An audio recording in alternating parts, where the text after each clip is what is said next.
goal of this podcast is to help you break in and thrive in advertising. And we do that every single week by sharing the stories and advice of those rocking it on the other side. And this episode is slightly different because it's a part of our Insider series where we work directly with agencies to uncover insights about what it's like to work with them, what they're working on today, a little bit more of a deeper dive on the agency perspective. So this is the first one we're doing. We hope you enjoy it, and we'll be doing more with your favorite agencies, creative, media, technology, all in the future. So we hope you enjoy this first one. And today we have a timely and thought-provoking episode with Greg Andersen. Greg Andersen is the CEO of Bailey Lauerman, joining us from Omaha, Nebraska. So Greg leads Bailey Lauerman. It's an agency that's deeply in tune with the values, stories, and diversity across America's heartland. And he's here to share insights from their latest research. Bailey Lauerman surveyed over 2,000 Americans, finding that 90% want more unity and 86% feel divided. But here's the kicker. Brands have a role in bridging those divides. Greg explains how brands can connect authentically through values like freedom, hard work, and respect instead of playing it safe in the polarized climate and not saying anything. So in this conversation, we'll dig into the fascinating insights by Bailey Lauerman uncovered about America's shared values, how brands can navigate division, and actionable advice for anyone wanting to make a positive impact. Greg also has some great advice for young creatives on breaking into advertising and succeeding with a purpose towards the end. You're going to enjoy this episode. You're going to want to learn more about Bailey Lauerman and Greg, and how to do that. Well, you have to listen to the episode. He explains at a random point how to connect with him. But if you leave the podcast 5 stars on Apple with a nice written review and you reach out to me on LinkedIn, my name is Geno Schellenberger. I'd be happy to help connect you with Greg or any of our past guests. And I want to give a special thanks to Double EPR. We partnered with Double EPR to help bring this episode. Thank you to them. Now on with the show. This is the Breaking and Entering Advertising Podcast. And as usual, I'm your accomplice, Geno Schellenberger. Kick it, Mikey.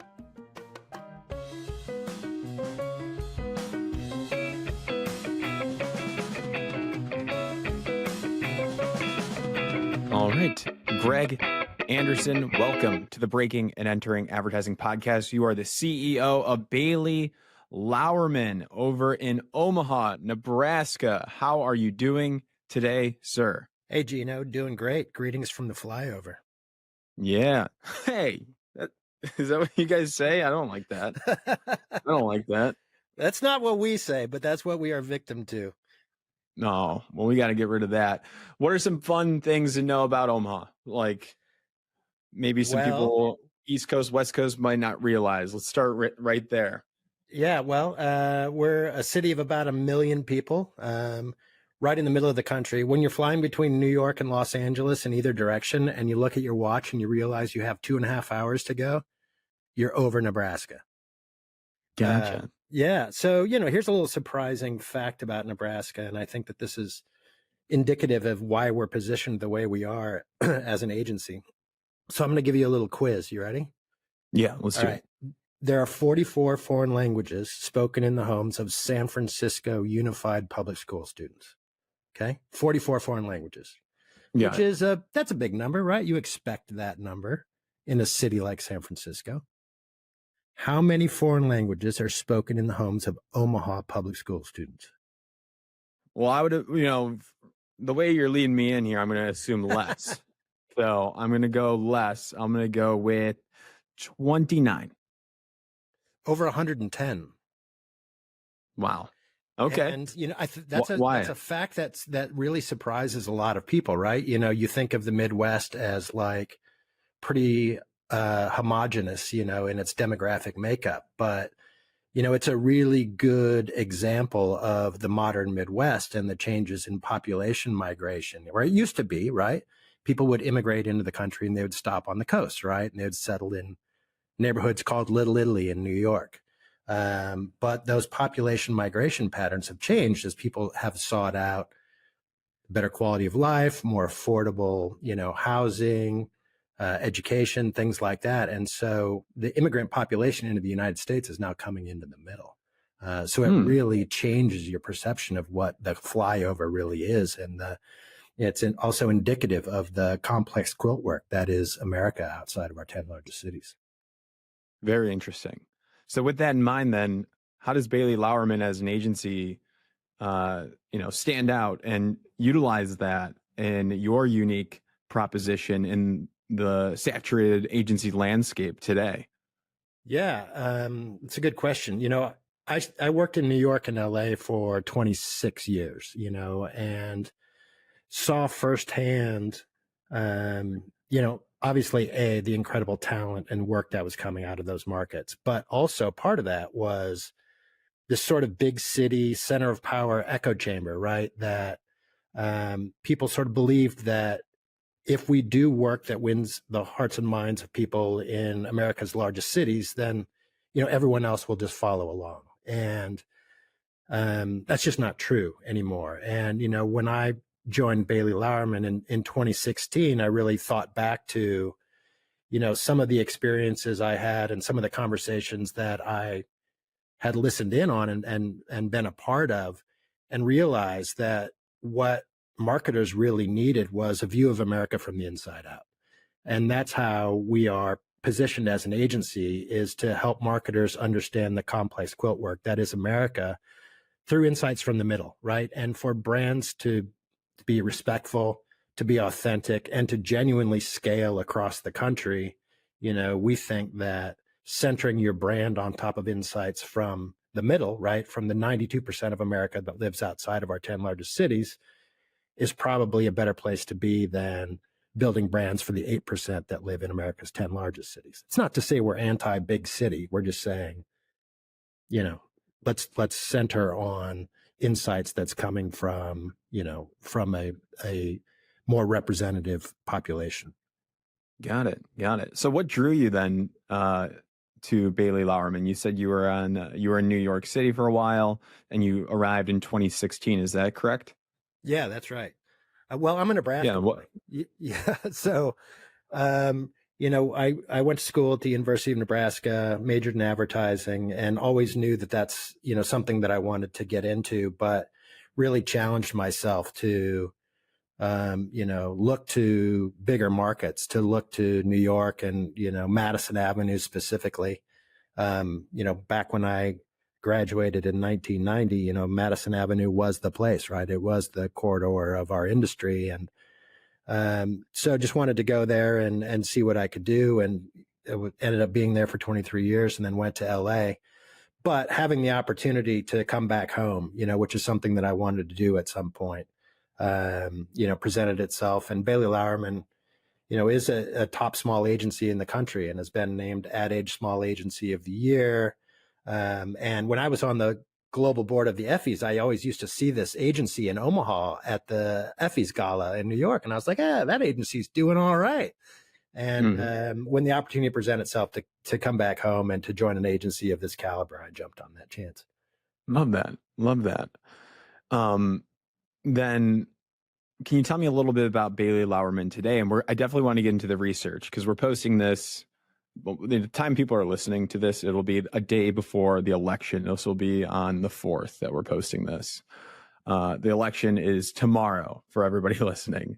I know you guys had some research there, but before we get into the research and some of the findings from Bailey Lauerman, help us understand what it's looking like today as you're leading the agency. Who are some of the clients, if you can speak to that, size, reach, and how you guys are operating? Just paint us a picture for those not working with you all.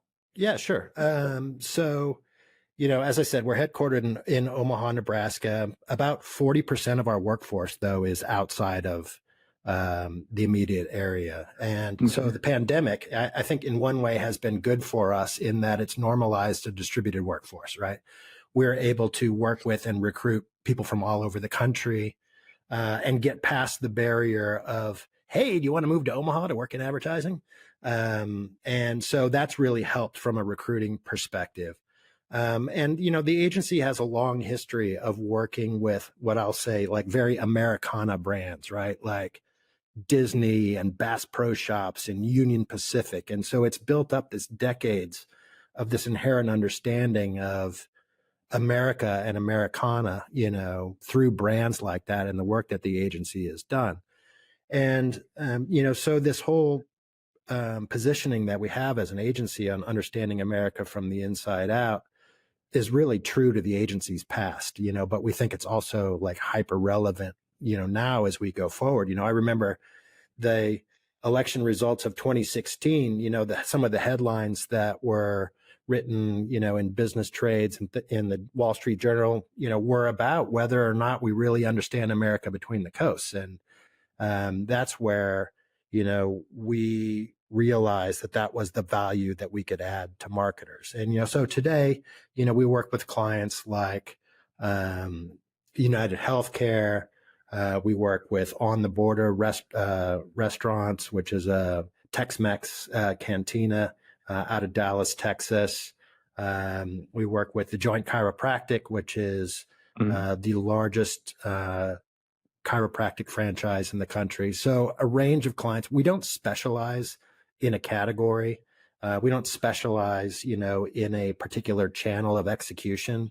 We think that we're in the understanding people business. And, regardless of the palette that marketing communications may be presented as the media and technology landscape changes, the one thing that's always going to be important is just understanding people, and that's where we've built our brand. Love it. Love it. So full service agency, and you painted a picture. Some of the clients that you have, I'd probably recommend everybody check out the website to learn more and see how you guys are the work that you have made. But for this conversation, that paints a great picture today. So you came in there in 2016 and you've been there ever since. What are some of the things that you noticed when you first started and some of the changes that you've implemented that you're really proud of? Yeah, I think that, first of all, when I arrived, it was immediately obvious that, this was a group of people that had a bit of a chip on their shoulder, being an Omaha-based agency that had received the accolades that it had received, but was held back by, geography in essence and the perceptions of geography. That there was a certain energy there where I think that people really wanted to turn what was seen as our competitive disadvantage into an advantage. And, this whole idea of proudly and accurately telling the story of America, outside of a large city, had sort of become like an internal purpose, right? Like people really wanted to shatter those perceptions, A, and B, to prove to the industry and I think to ourselves that we could operate at a standard as high as, any agency anywhere else in the country. And that's really our competitive set. We compete mostly with national agencies for national or super regional business. We still do a lot of local stuff that we feel is important in helping grow the community and position the community in the right way for future success. And so, it's a really solid agency.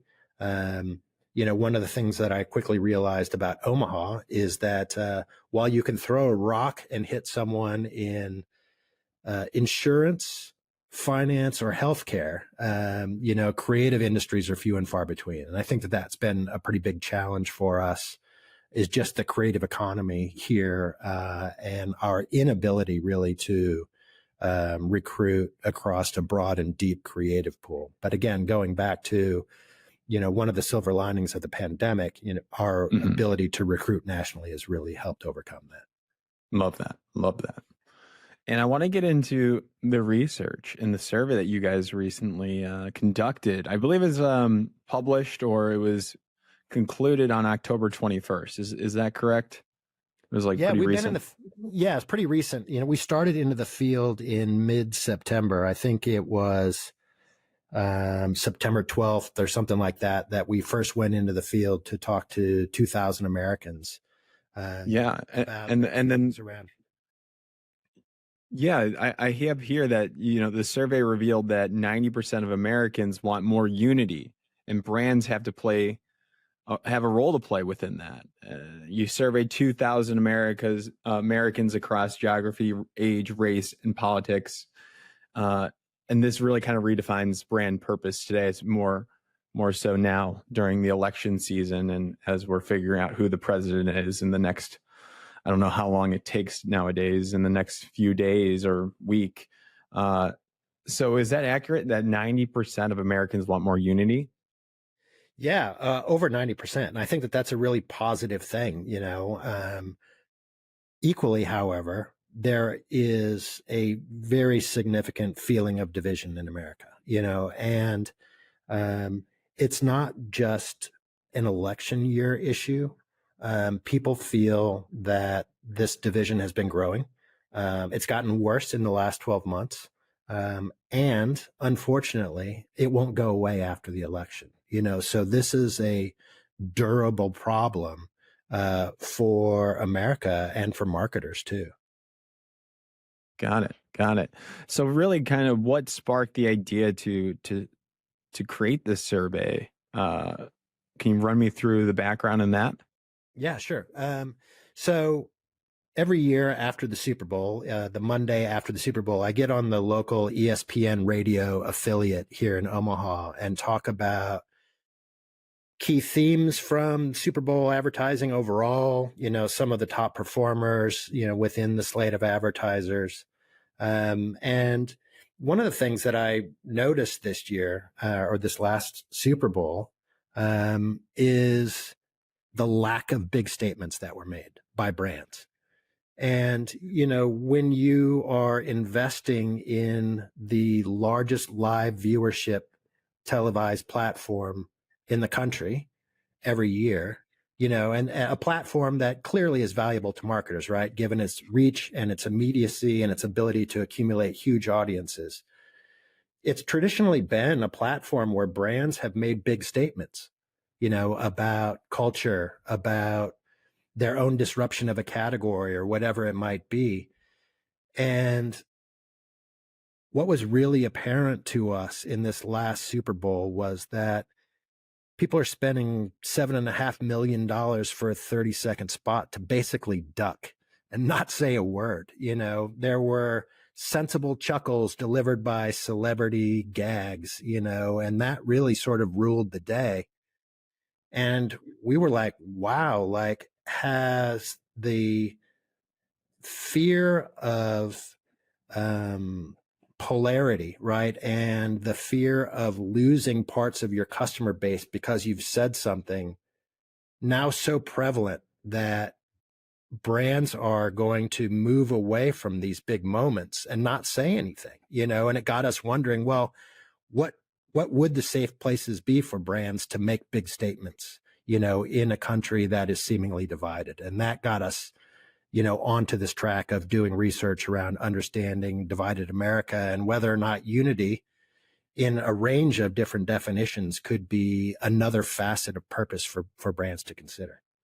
Gotcha. So you set sail on this research here, and that recently concluded. So then, once again, going through that process and interviewing or surveying 2,000 Americans across different demographics, I guess the main key takeaway is that, yes, Americans do want some sort of unity. And that was probably shocking, with the sense of division there. Can you kind of elaborate on those findings and what you found insightful? Yeah, sure. So yeah, clearly the division is real and that it's here to stay, and we really wanted to dig in what some of the drivers of division were, and unsurprisingly, it's largely driven by politics, and the gamesmanship of identity politics.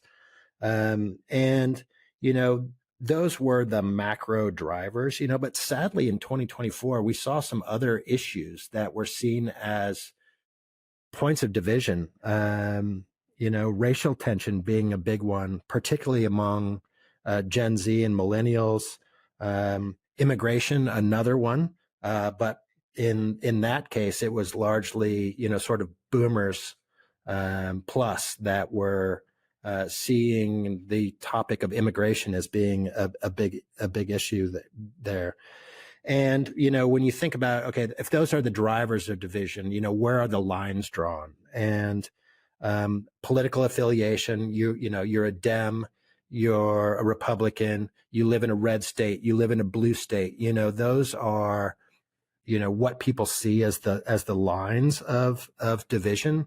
But with those things at the top of the list, some of the things that were also interesting were what on the bottom of the list in terms of drivers of division in America. And the two at the bottom were religious differences, which, the country was founded on religious freedom. So you would hope that would be at the bottom of the list.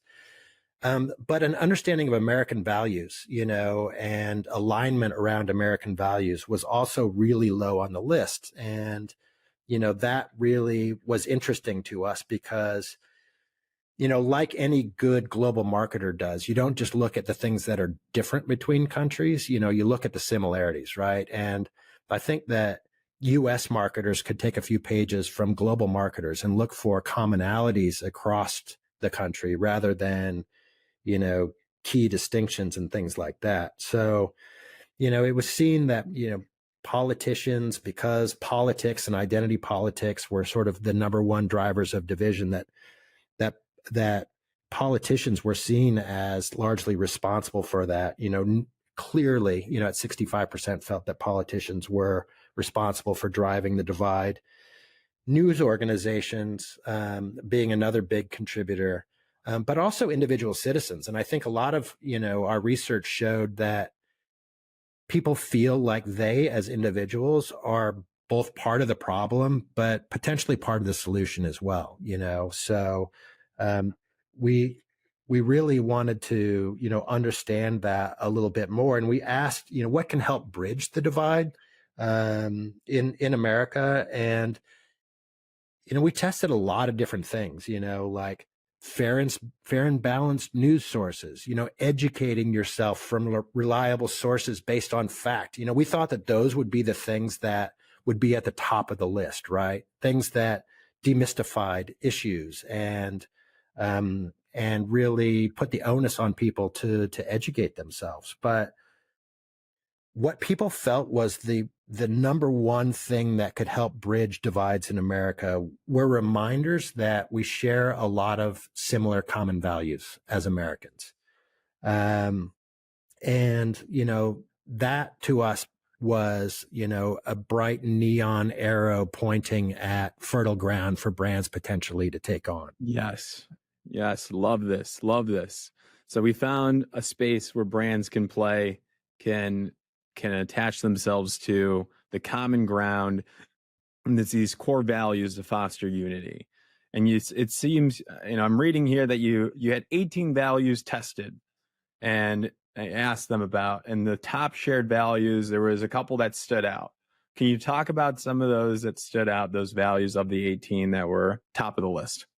Yeah. So the top of the list by a large margin, these 5 were clearly, head and shoulders above some of the other values that were tested. Protected freedoms for all was on the top of the list. Love of country was second, along with hard work. This idea of hard work, rolling up your sleeves, that's a very American sort of value.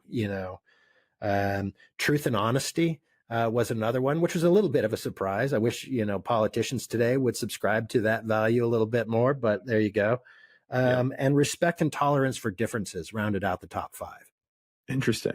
So, you think about those, in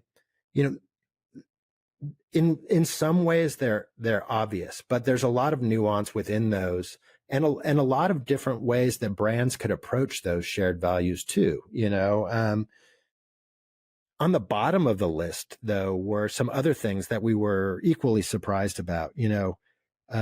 The lowest scoring value in America, which is troubling, is the idea of volunteerism at 3%.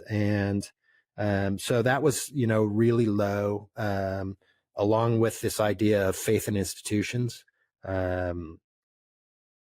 and community involvement, religious practice. So those things were down at the bottom of the list for us. But, we really thought that this idea of protected freedoms for all, for love of country, hard work, truth and honesty, respect and tolerance for differences were really emotive places, broad spaces for brands to potentially explore. And we think that, when coupled with other things that brands want to stand for, it may create a safer space for brands to talk about a range of things. And there are a few good examples out there of brands that have done that well, I think. Yeah. So definitely, let's talk about that. What are some of those, because I guess this is not a new thing, right? Social change and conflict in America throughout its history it's always been around. I guess the question is now, how are brands tackling this differently than in past climates? And what are some of those examples that really stick out top of mind to you? Yeah. I'm not sure brands are tackling it head on today. You see brands like starting to create over the last couple of weeks, campaigns around, like creating safe spaces where there is no political discourse, like toxic free zones and things like that, which I think is a bit of a cop out for brands, frankly, that are like, the best way to navigate these divided times is to not get involved. And, I think that companies have a larger responsibility to society than to just sidestep, big, important, complex issues. Brands spend on average, I think in this year, estimated between, 350 to $400 billion in U.S. media. Against only like 15 to 20 billion for political advertising. Like over the last month and a half or so, it feels like you cannot avoid these messages of division, like they're the problem, they're to blame, et cetera, et cetera, et cetera. And it feels like it's everywhere, right? But that is a small fraction of the total advertising investment that brands take on in a given year. And, we see, an opportunity for brands, but also an obligation for brands to take some of that, not every brand, clearly, and not across all of their messaging mix, but could certainly create enough of a presence to counterbalance, that 15 or $20 billion that's being spent in political advertising that is clearly contributing to the division in America today. But if you look back over time, as I said, there are a couple of examples, and one in particular that we feel really creates a blueprint for how brands can approach the division and bridge the divides today. Yeah. What is that one? Well, it's actually back in 2017 for Heineken. They ran, not surprisingly, after the 2016 election, sorry. People were still feeling that. And I think, this feeling of division and animosity was really starting to grow. But so they ran the Worlds Apart campaign in 2017, and it was an interesting campaign. Its reception in the world was really polarizing. And for those who haven't seen it, what they in essence did was they put two people in a room and they videotaped the interactions of those people in a room. And these two people really didn't know each other. They met on camera in the room, and they were given a couple of different tasks. They had to build table and chairs together. Then they shared a couple of attributes that they would attach to themselves as who they were and what was important to them. Then as the conversation went on, each person was asked to describe the other. And, naturally people started with a lot of the positive descriptions of people. And then they were asked to build a bar. And then they both sat at the bar with each other, just a few feet away from each other. And they played videos of each person and their point of view on things like feminism, the environment, transgenderism. And in that moment, you saw two things happening. Number one, two people that had gotten to know each other as humans, in a room, not, social media handles, through anonymous, posts online, but like real humans. And I think you saw like a real affinity, between those two humans. But you also saw the conflict immediately in people's faces where they realized that the person sitting across from them held a strongly different point of view than they did on those issues of feminism and environment and transgenderism, for example. And then, the brand just asked them to talk it out. Like, you could stay and have a Heineken and you can talk it out, or you can leave. I love that. And the guy faked out. He was like, yeah, I'm leaving. Yeah. And he comes back. Just kidding. Exactly. And, it was a really positive, the people that positively received that campaign, said like, that's corporate social justice done right. And they said that the reason that it's done right is because it doesn't preach any specific position or social outcome. It just basically puts people in a room, and it equally presents and allows people to equally present without judgment, their own position on a particular issue. But it wasn't without its detractors, though. Like, people thought, oh, it's an overly simplistic, like, kumbaya moment. Like, you can't just crash people into a room over a beer and expect that it's all going to be worked out, or, how dare you give a microphone to people who have the wrong position on a topic, and okay. in and of itself judgmental. Okay. Yeah. But why it worked, in my opinion, is like it appealed to one of your top values that you guys discovered, which was respect for differences that I'm noticing. Neutral stance, just showcasing these two different lives and two different perspectives. And it actually is a perfect portrayal of the respect for their differences. And over time, how they got to know each other and they didn't like leave or fight. It really embodied. I think that's like a really good example of that value. That's what I took from it. Was there any other values that it kind of appealed to, or is that right on the spot? Did I get it right? Yeah, I think that's exactly right. And it was, talked about quite a bit. And then it sort of faded, from the social discourse.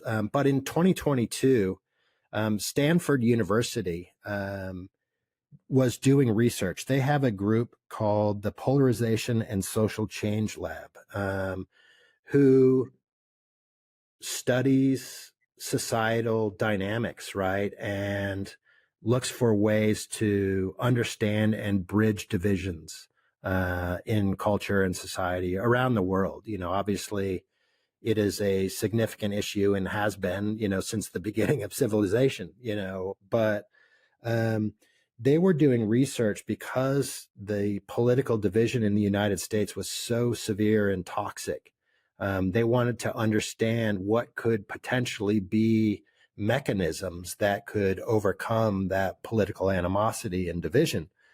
And they looked at, they actually crowdsourced ideas for how divisions in America could be bridged. And they got 252 submissions from researchers and from the general public. And one of the submissions from the general public was, hey, you guys ever seen that beer ad from Heineken that brought two people together to talk about issues? And of the 252, the researchers at Stanford selected 25 that they felt were promising in some aspect in their ability to create bridges in divide. And that Heineken campaign was one of them, and in fact was seen as one of the most effective means of lowering the temperature in division and animosity that people have. And, there's a couple of different reasons for that. you know, the main one, and what that Heineken campaign did really well was, whether or not they knew it or not, they were practicing what's called contact theory. And what contact theory basically says is that, when there's interpersonal contact and connection and understanding between people, prejudice and hostility tends to dissipate because you see people as humans, right? You understand them in different ways. And when,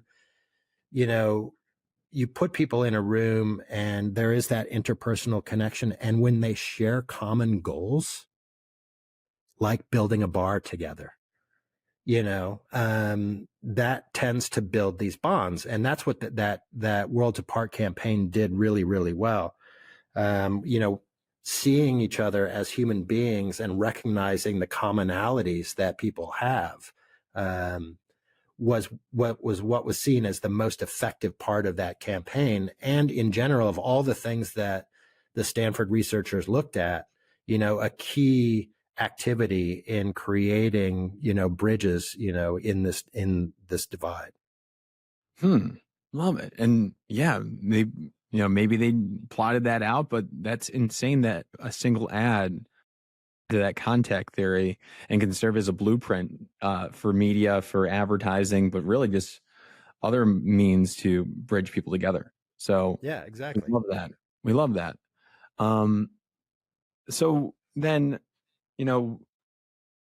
as a blueprint, are you recommending that brands should look at that ad and get some inspiration of it? What's like a key takeaway for brands or agencies out there from this?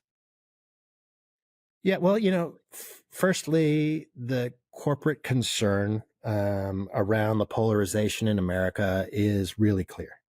Brands don't want to risk losing customers. You see other companies like sheepishly pulling back from their very public commitments to DEI and B initiatives and things like that. And there was just a study released yesterday, is some research from Forrester that showed that 82% of marketers are concerned about how to correctly market their brands during a presidential race and an election year. I would offer that it's not just 2024 that's going to matter around that, but there's a real long tail to the division. And they're concerned because that same research showed that like 22% of Americans in the last 6 months have stopped doing business with a brand because it didn't align necessarily with their point of view, and, look no further than Bud Light, right, for measurable impact on everything from parent company share price to, individual product brand sales. And all of that is like understandable. But, we think that there is, common ground for brands, which is common ground, right? It's common values. And look, purpose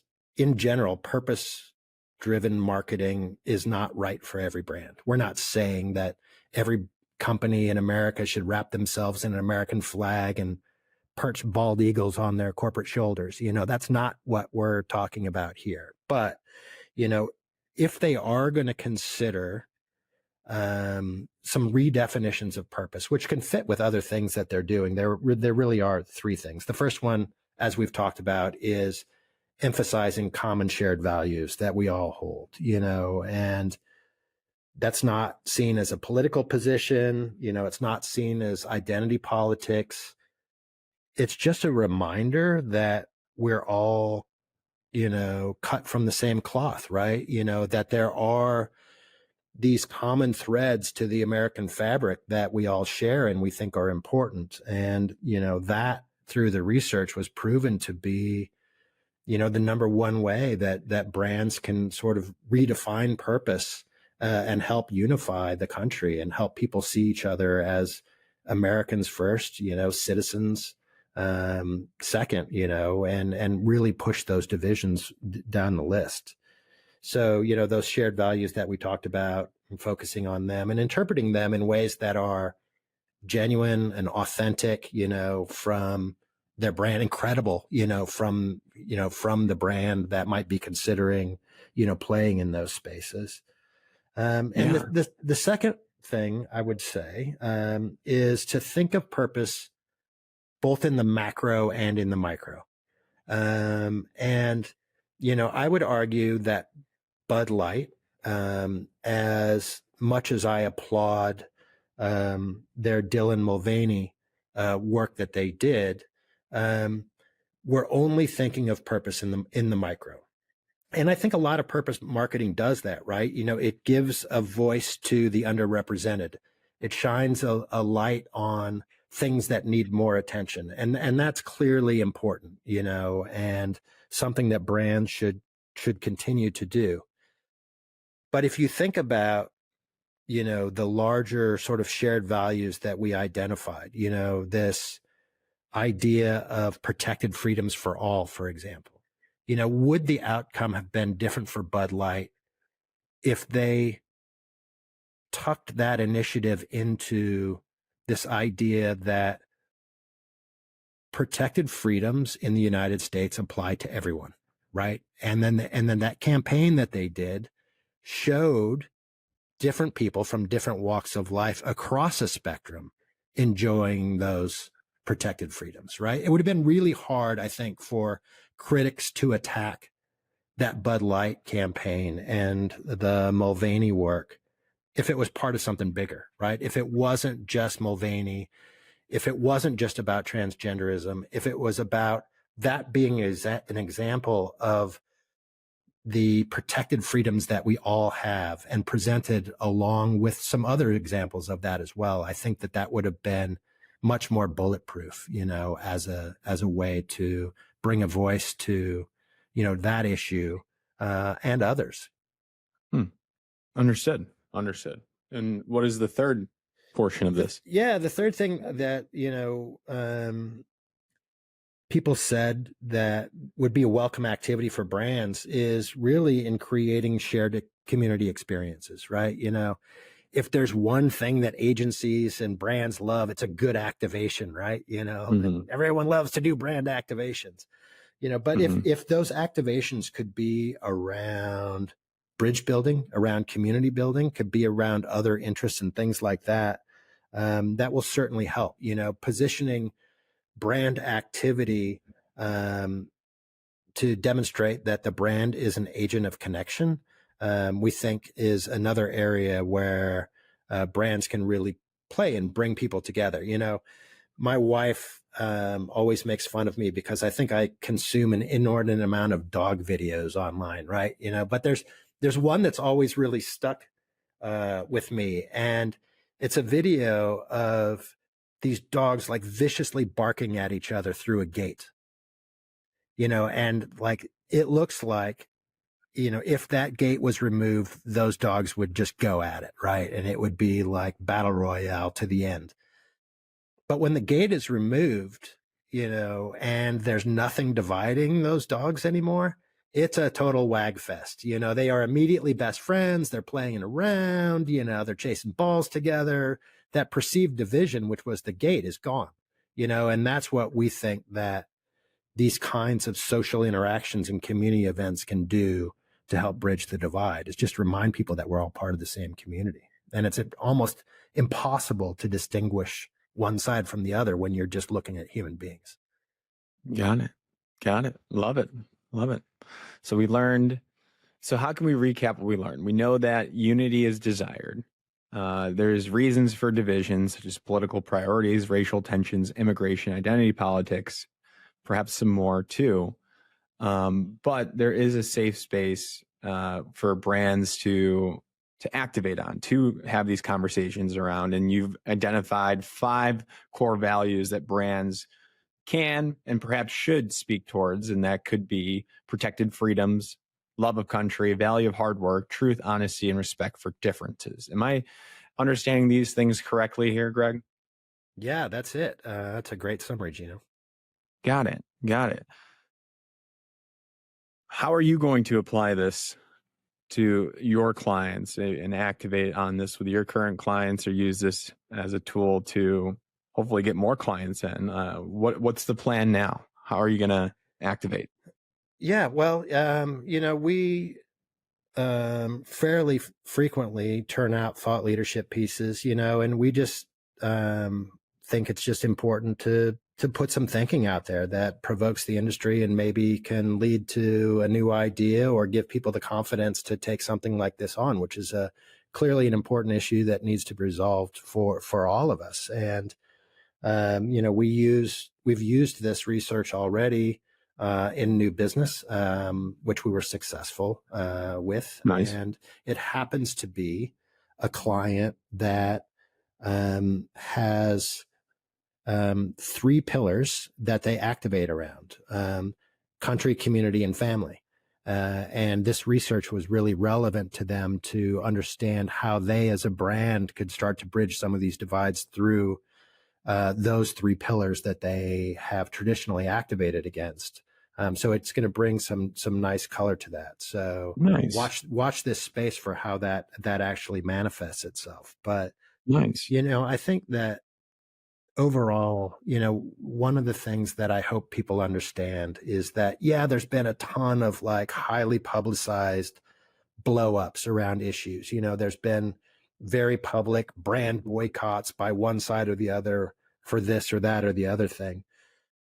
But we asked the question, around who's responsible for the divide. And, at the bottom of that list were two entities. Number one is, unsurprisingly, religious leaders. Only 2% of Americans blame religious leaders for the divide. Mm-hmm. Despite the Bud Light stories and Target and like all these other things, the other entity that was low on the list, also at 2%, were companies. Mm-hmm. People don't blame companies for the division in America today, but they do see companies as, a potential part of the solution. And just because there's been these highly publicized issues doesn't mean that they've stuck. And, brands should feel like they've got a clean slate and a license and an obligation, in fact, to help bridge the divides in America, and that there are safe spaces to do that. Wow. That's incredible to hear. And that's like a great way to kind of leave this off and inspire brands to activate on this and these learnings. So, Greg, I think this is great that you're sharing this with our audience of, aspiring advertising professionals, like people in the agency landscape, marketers that are listening in too for advice and hear what you have to say. I think this is all great information. So thank you for taking the time, for explaining and doing the hard work and coming up with these insights and sharing it, because it could have been easy, I'm sure, to just withhold it and use it for your own purposes. But the fact that you're putting it out in the world, I think, is great. And I hope it inspires folks. If anybody has questions, how could they reach out to you, Greg? Well, they could just come to our website. We'll have some stuff up on the research, which we're going to share. My contact information is also there. I'm happy to talk to anyone that's interested in learning more. I mean, the reality is that, we're all in this together, and this topic and creating a country that people feel good about again, people feel unified with again. We can't think of a bigger purpose than that, and so we hope this research just gives people a little bit more confidence to go explore this space. And we really appreciate, Geno, that you had us on to share that perspective. Of course. Now, thank you all for listening. Greg, thank you all for coming on. This is going to be bonus content for all the aspiring advertisers listening. So, Greg, rapid fire questions, or just real quick here. I want to make sure we cover this. What was like the key for you to break into this industry? Was it networking? How did you break in to this business? Yeah, naivete, number one, probably. Yeah. My best tool. I knew really early on that I wanted to get into advertising. And back when I was a kid, there were no remote controls for your television, which tells you how old I am.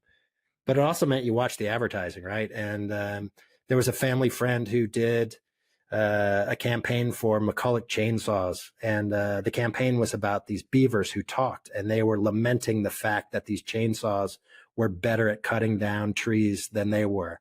And as someone who loved the outdoors when I was younger, I just loved that idea, and knowing the person that, had that work on network television was a big deal to me. And that sort of immediately got me on this track of advertising. And then, growing up in Nebraska and going to school there, I always looked elsewhere, for where I felt like I could really see how far I could go in this business. And New York was that destination. And my naivete, I think, served me well, because had I thought any more about it, I probably wouldn't have taken that risk, but I did, and it just came down to a couple of contacts. Luckily, I typed up my resume and my cover letters and sent them through the mail to New York and didn't get any responses. And, through a connection, I got in. And, I think for me, made the choice between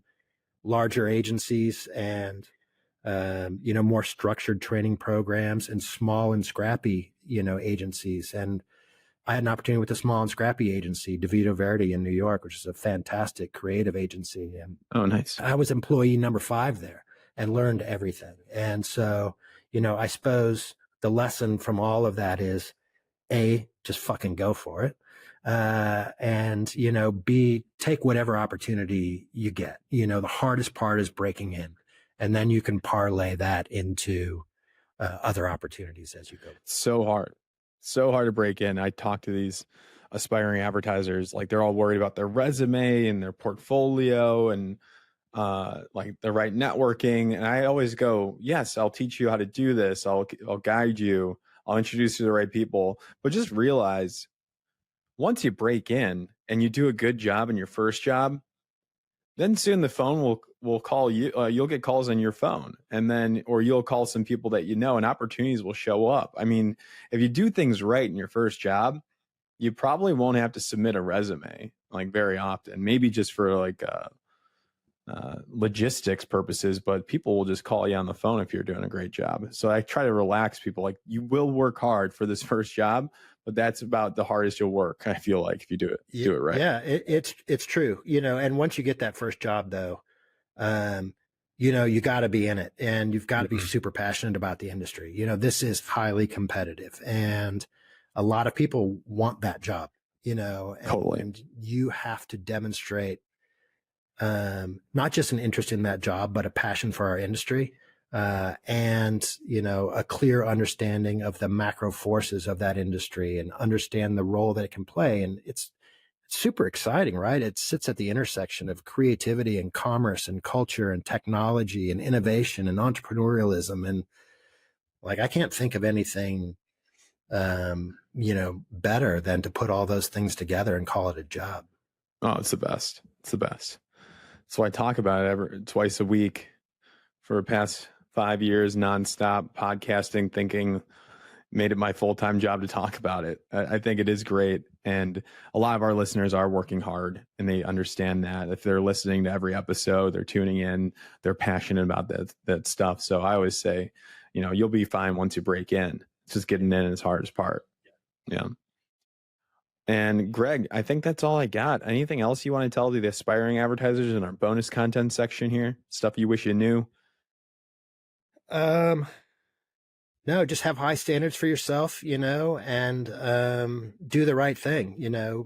Smart and nice are not mutually exclusive, and you can go a long ways in life by combining those two things and sticking with it. Amazing. Then I will see you at the College World Series, and we will hang out then. But in the meantime, can't wait to catch up and see what you guys are doing at Bailey Lauerman and all the success you have in the near future. Thanks very much, Geno. Appreciate it. Of course.